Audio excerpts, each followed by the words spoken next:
The huge chamber floated high above the bright core worlds of the galaxy. It was a giant circle made of shining metal and clear crystal. Thousands of seats rose in rows like stairs all around the center. In those seats sat the representatives of the Galactic Council. They came from old species that had traveled the stars for thousands of years. Tall beings with glowing skin, short ones with many arms, creatures that looked like living clouds, and others that changed shapes sat quietly. Their eyes, or what passed for eyes, watched the center platform. On that platform stood John Harris, the human ambassador.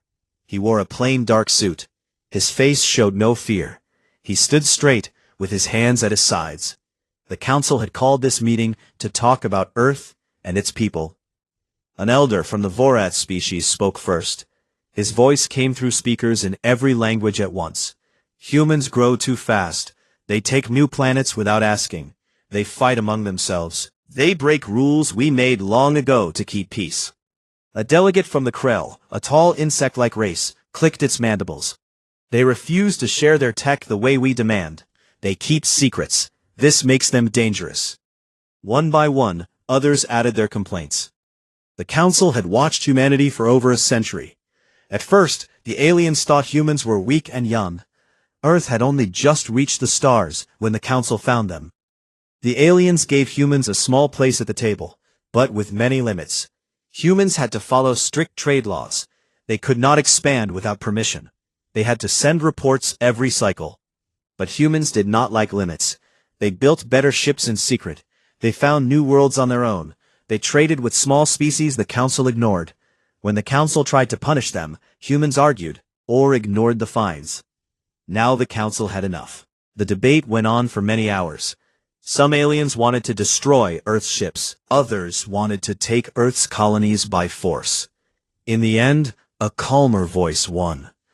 The elder from the ancient Lorani species raised one long finger.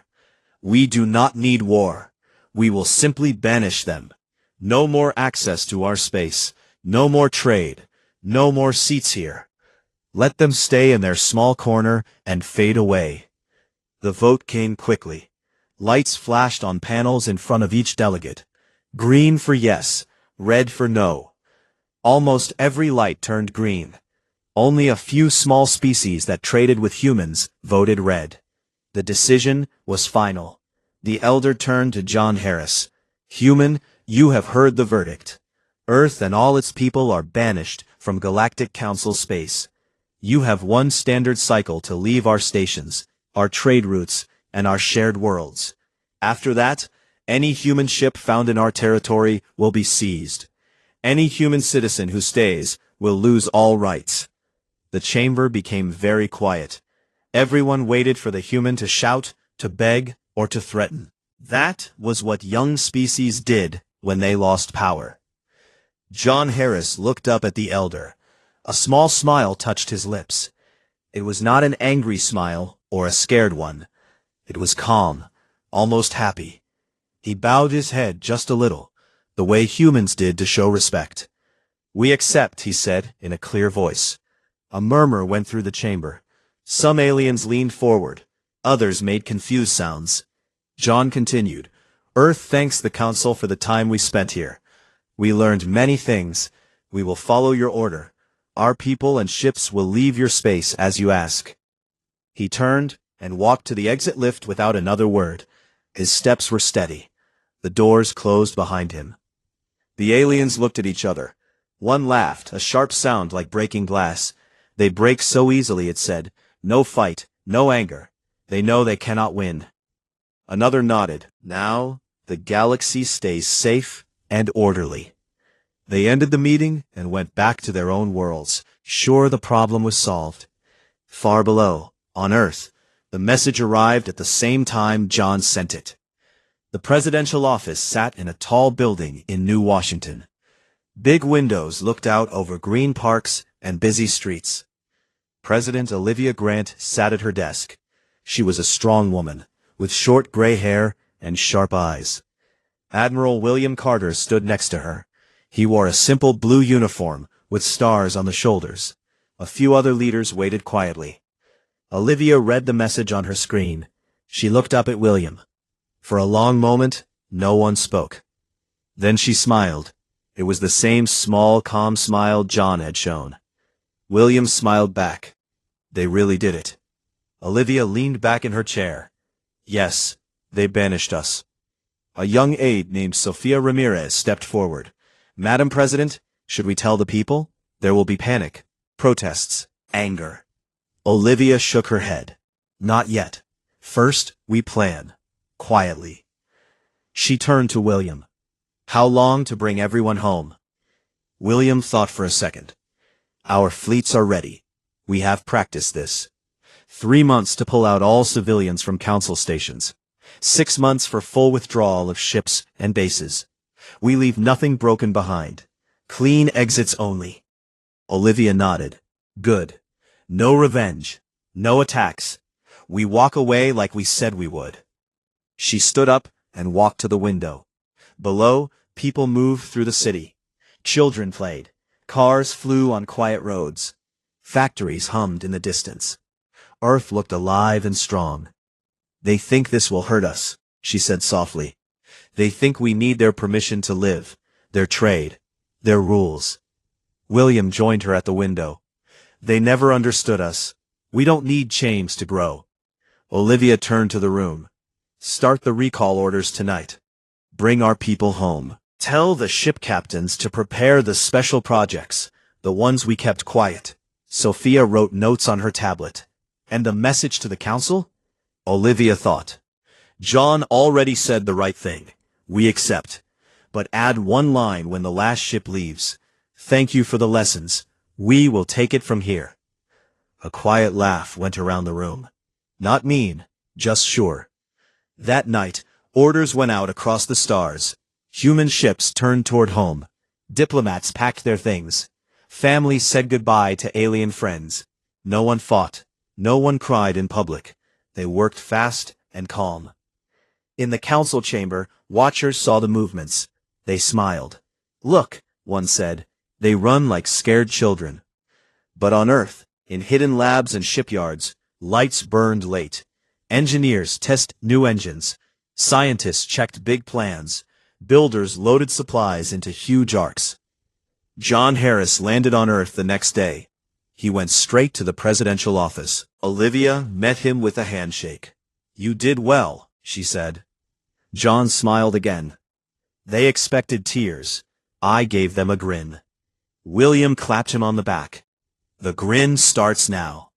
Outside, the sun set over a peaceful planet. Stars came out above. Somewhere, far away, the council slept easy, thinking humanity was finished. The first ships left council space even before the full cycle ended. They moved quiet and fast. No loud engines, no bright lights, just steady jumps through empty space. Human freighters picked up families from distant stations. Traders closed their shops and loaded the last boxes. Diplomats said polite goodbyes to alien co-workers. Everyone followed the same rule. Leave clean. Do not break anything. Do not take what was not yours. At one big council trade hub called Nexus Prime, a human captain named Lucas Hayes stood on the dock. His ship, the Dawn Runner, waited behind him. Workers in blue uniforms carried the last crates aboard. An alien supervisor, a tall Vorath with silver skin, watched from the side. He crossed his arms. You really go? The Vorath asked. His voice sounded surprised. Lucas turned. He gave a small nod. We go. The Vorath looked at the empty stalls where humans once sold tools and food. You leave all this? The council will take it. Lucas smiled. We built it. We can build more. Take good care of it. He handed the Vorath a small data chip. Here, blueprints for the water system and the power grid. Free gift. Use them well. The alien took the chip. He stared at it like it might bite him. Lucas walked up the ramp. The doors closed. The Dawn Runner lifted off, without a sound. The Vorath stood alone on the dock, still holding the chip. Similar scenes happened everywhere. On cold mining moons, human teams packed drills and left the tunnels open and safe. On green garden worlds, farmers harvested one last crop, then shut down the domes. They left notes on control panels. All systems nominal. Enjoy. No bombs, no poison, just order. The council watched every move through their spy drones. They sent reports back to the chamber. Humans comply fully, one message said. No resistance. Withdrawal complete in record time. The elders laughed in their private rooms. See? They know their place. Weak species always fold. But on Earth, things look different. In underground shipyards under the Rocky Mountains, lights stayed on all night. Engineers like Ethan Brooks worked on strange new engines. These were not the old fusion drives the council knew. These used something called cascade coils. They pulled power from empty space itself. Ethan wiped sweat from his face and tested one small model. It hummed. Blue light filled the room. The test rig lifted off the floor by half a meter, then settled back down. Stable, Ethan said to his team. We can scale it up. In a desert base in Nevada, scientists led by Sofia Ramirez built big habitat modulars. These were round pods that could link together like toys. Each one held air, water, food farms, and power for 1,000 people. They tested them in the hot sun. The pods stayed cool inside. Plants grew fast under soft lights.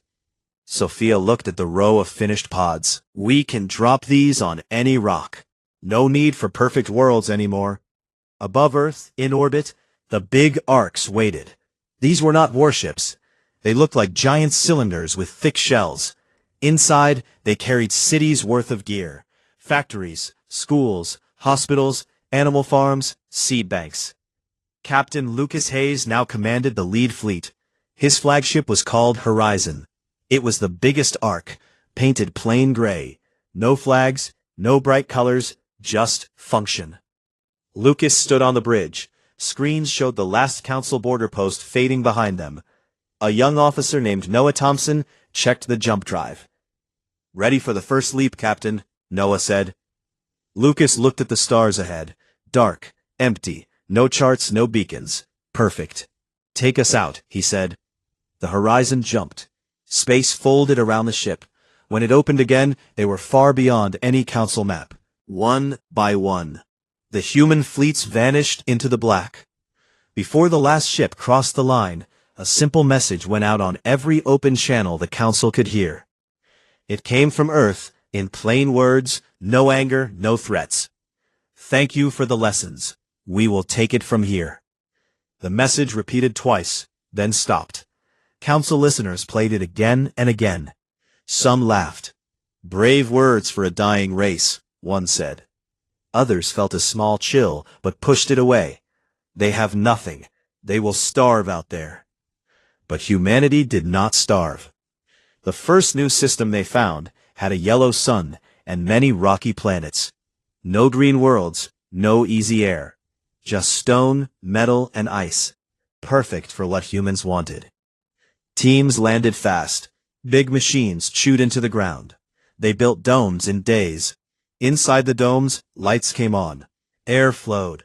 Water machines turned ice into clean rivers. Farmers planted seeds brought from Earth. The plants grew strong under purple grow lamps. Ethan Brooks led the team on the main world, now called New Beginning. He stood on a hill of red dirt and watched cranes lift steel beams. A wind blew dust around his boots. This place tried to kill us 100 times already, he said to a worker. Radiation, low gravity, storms of sharp sand. We keep going. The worker grinned. That's what we do. Sofia Ramirez arrived on another moon nearby. Her team set up the first zero-point generator. It was a small black box that made more power than 100 old reactors. No fuel, no waste, just endless clean energy. She turned it on. A soft hum filled the air. Lights brightened across the base. Machines sped up. People cheered quietly. First step, Sophia said. Now we build the rest. Months passed. More ships arrived. More people came. Families settled in new homes carved from stone. Children played under artificial skies. Schools opened. Factories started. Ships flew between the new worlds, carrying food, tools, people. No council rules slowed them down. No votes needed for every small change. If something worked, they did more of it. If it failed, they fixed it fast or threw it away.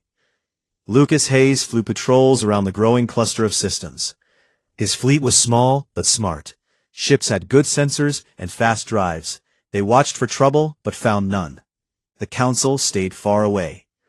One night on the Horizon Bridge, Lucas looked at a star map. Dots of light showed human colonies. More dots appeared every week. An officer asked, "Do you think they will come looking for us?" Lucas thought, "Maybe, but by then, we won't need them." He smiled. Not big, not loud, just sure. Back in council space, the elders met again. They talked about trade deals and old wars. Someone mentioned humans. "They are gone," an elder said. "Forgotten already." Good riddance. But in the dark between stars, humanity kept moving, building, learning, growing. They had walked away. Years passed in the quiet frontier. The new human systems grew fast. What started as small domes on hard rocks turned into cities under strong shields. Lights glowed on dark moons. Green fields spread inside giant glass bubbles. Rivers flowed from machines that pulled water from deep ice. People walked streets made of smooth stone. Children ran and laughed in parks with fake sunlight. On the main world called New Beginning, Ethan Brooks now led the biggest engineering group. He was older, with lines on his face from long hours and hard work. He stood on a high tower that looked over the capital city. Below him, towers rose tall. Trains moved fast on thin rails. Ships landed and took off from wide fields. Factories hummed day and night. Ethan pointed to a new building far away. It was round and black, bigger than the rest. "That's the forge," he said to a young engineer named Mia Lopez. "It makes metal stronger than anything the council ever had. We use gravity to press it. No waste, no weak spots." Mia looked impressed. "How many ships can it build now?" she asked. 10 a month, Ethan said. "And they fly farther and faster. No need for council fuel stops." He smiled. It was the same small grin humans kept using. Not loud, just sure. In another system, Sofia Ramirez worked on energy. Her zero-point generators grew bigger. The first ones powered small bases. Now they lit whole planets. She stood in a control room with thick walls. Screens showed green lines moving smooth. A soft hum came from the big black core in the center. A worker asked, "Will it ever run out?" Sophia shook her head. "It pulls from nothing. Empty space gives power. We just learned how to take it." She touched a panel. Lights brightened across the room. Outside, the colony city glowed brighter. Street lamps turned on without flicker. Machines worked faster. People felt the change. Life became easier. Not every day was easy. Storms hit some worlds. Rocks fell from space. Strange radiation burned equipment. But humans fixed things quick. They did not wait for help. They made new tools. They tested ideas. If one way failed, they tried another. No big meetings, no long waits, just work. Noah Thompson led the science teams. He was quiet, always thinking. He found ways to talk to animals on one green world they found. The animals looked like big cats with 6 legs. They were smart. Noah learned their sounds. Soon humans traded food for help digging tunnels. The animals liked the deal. They became friends. Noah also built better sensors. These could see far across stars.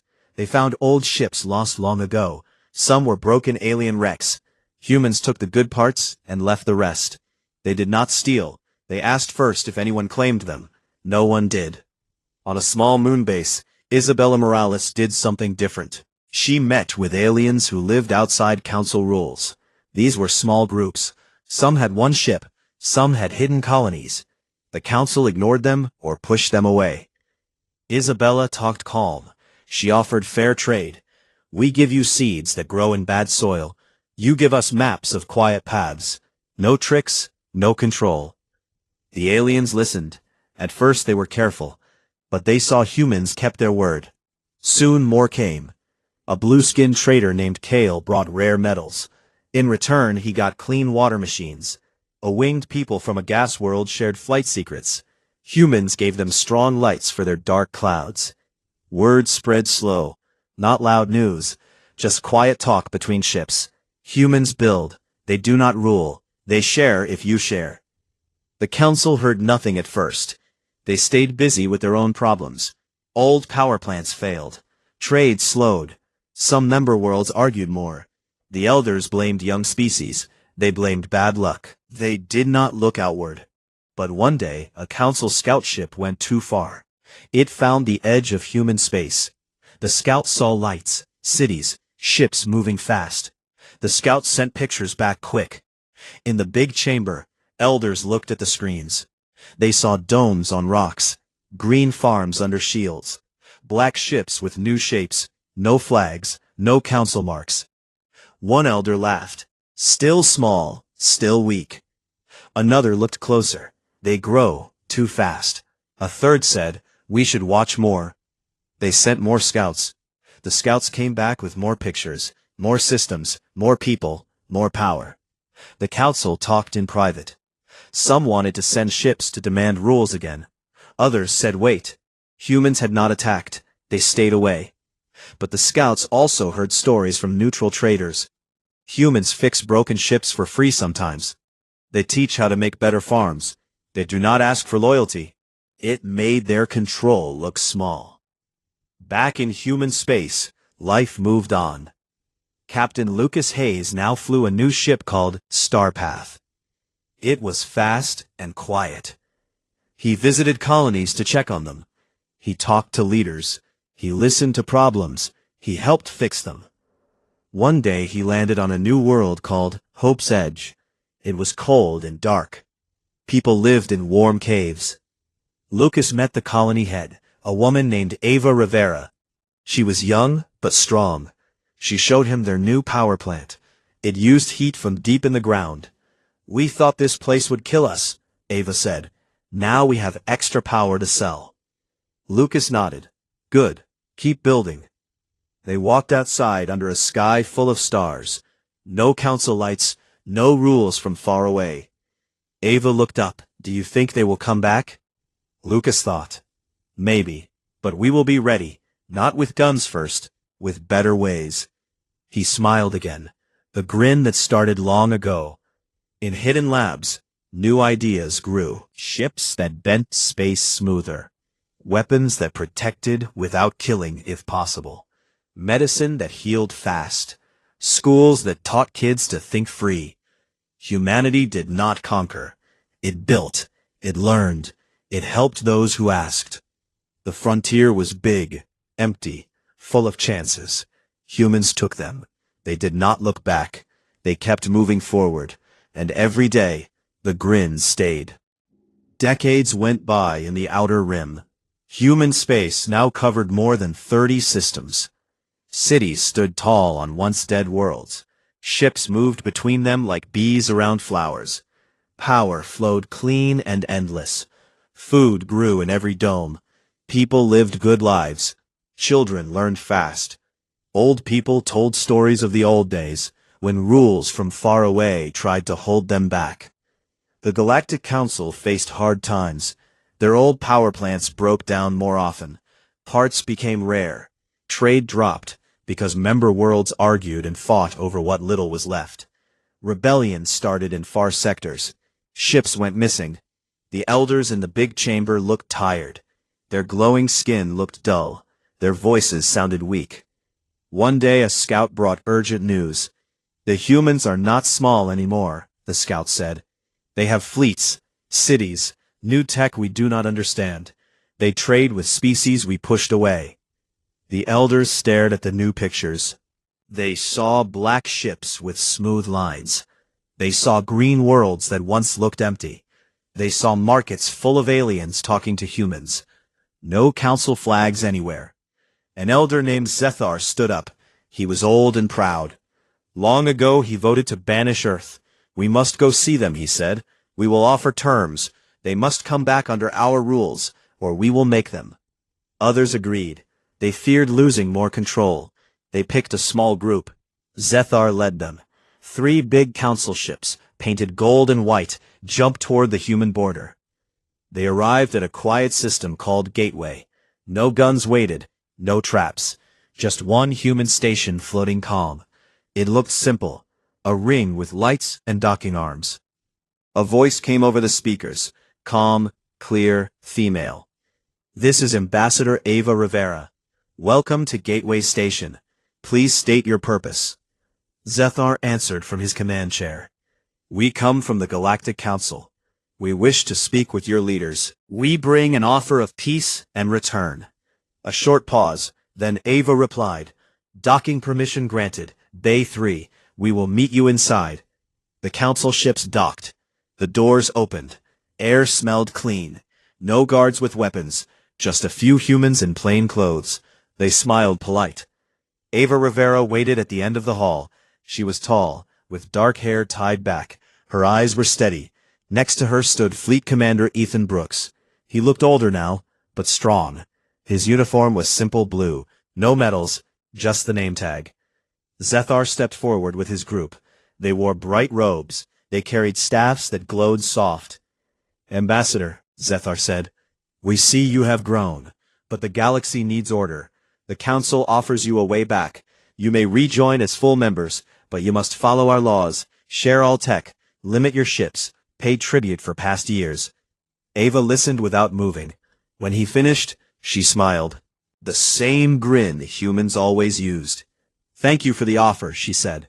"We have thought about this day. Come, we will show you what we built." They walked through the station. Wide halls, soft lights. People worked at screens. Children ran past laughing. Aliens from other species sat at tables, eating and talking with humans. A blue-skinned trader waved at Ava. She waved back. They entered a big room with a round table and clear walls. Outside the walls, stars shone bright. Ships moved slow in the distance.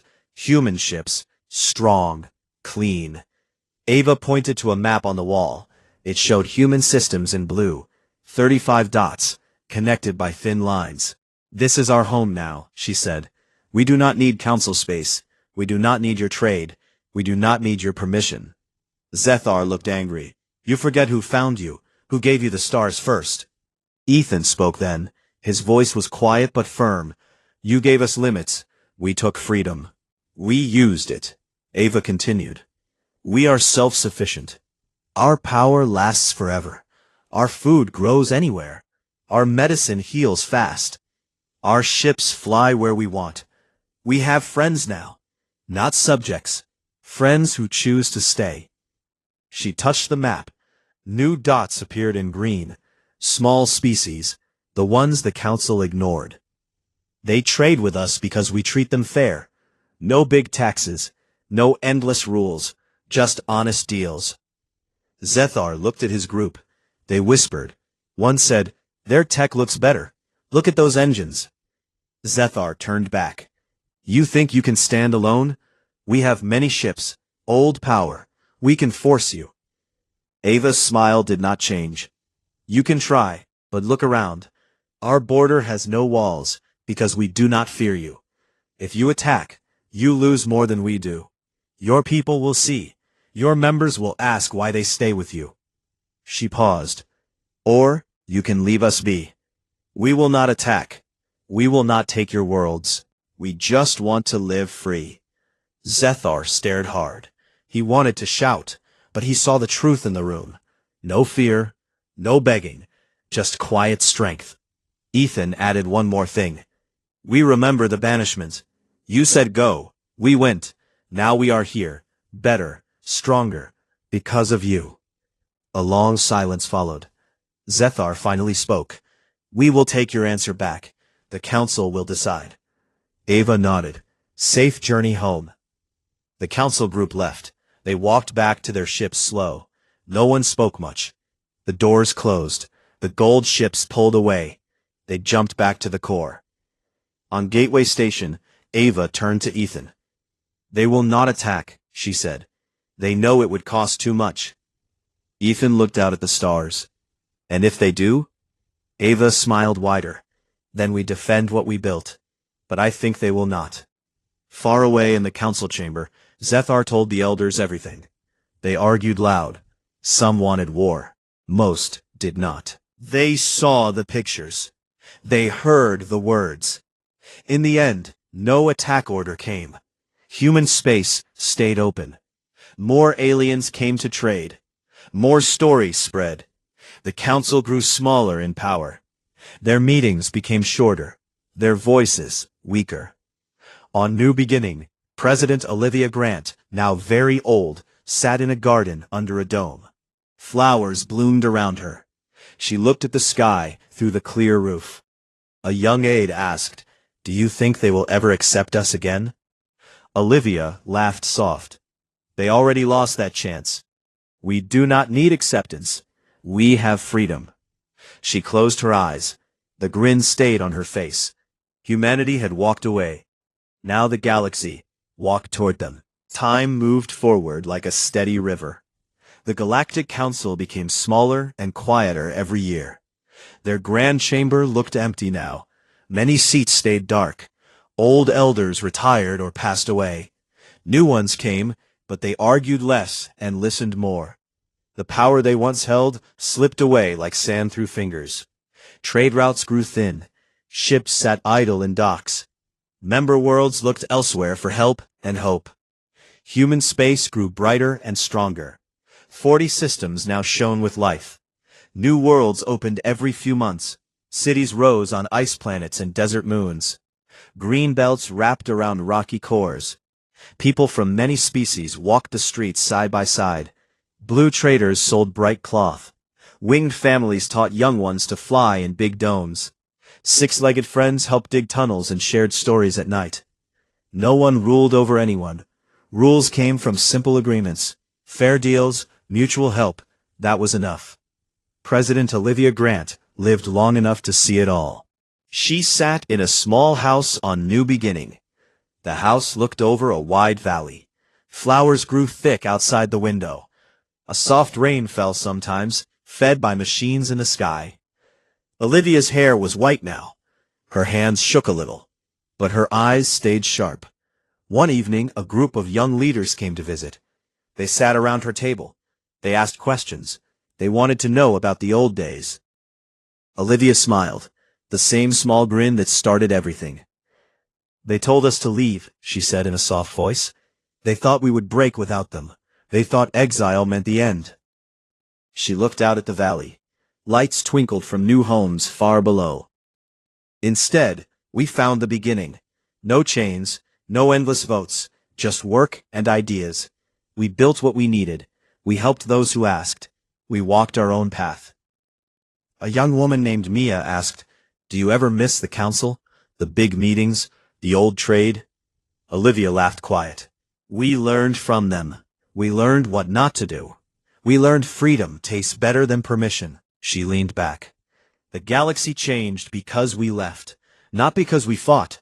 Because we walked away and kept building." The visitors nodded. They understood. They lived it every day. Across human space, life flowed easy but strong. Captain Lucas Hayes still flew. His hair turned gray. His ship, Starpath, carried him to new edges. He checked colonies. He met friends. He watched stars pass by. One trip he stopped at Hope's Edge. Ava Rivera now led the whole system. She stood on a high platform that looked over a new city. Towers rose from warm caves. Lights glowed blue and gold. People moved below like ants working together. Lucas joined her. They watched the sunset made by the dome lights. "They never came back to fight," Ava said. Lucas nodded. "They knew better. War costs too much when the other side does not need you. And now they need us. Their traders come asking for power cells. Their sick come for our medicine. Their young ones study in our schools." Lucas looked at the horizon. "We do not turn them away, but we do not bow either." They stood in silence. The grin stayed between them. In the old council chamber, the last big meeting happened. Zethar was gone. A new elder, named Lyra, spoke. She was younger. Her voice carried no anger. "We face a choice," she said. "Our way fades. Their way grows. We can keep old pride and shrink, or we can learn. The room stayed quiet. No shouts, no threats. One by one, lights turned green. Not for war, for change. They voted to open talks, not to rule, to listen. A small ship left council space. It carried no demands, just a simple message. We wish to speak, as equals. It arrived at Gateway Station. Ava met them again. This time the room had more chairs. Humans sat next to aliens from many worlds. No thrones, no staffs, just people. The council envoy spoke first. We see what you built. We see our mistakes. We ask to learn, to trade, to share. No control, just open doors. Ava listened. She looked around the table. Eyes met hers. Nods came from every side. She smiled. We accept, as equals, fair trade, no tribute, no limits, help when asked, freedom for all. Hands touched in the human way, wings fluttered happy, eyes glowed soft, the room filled with quiet talk.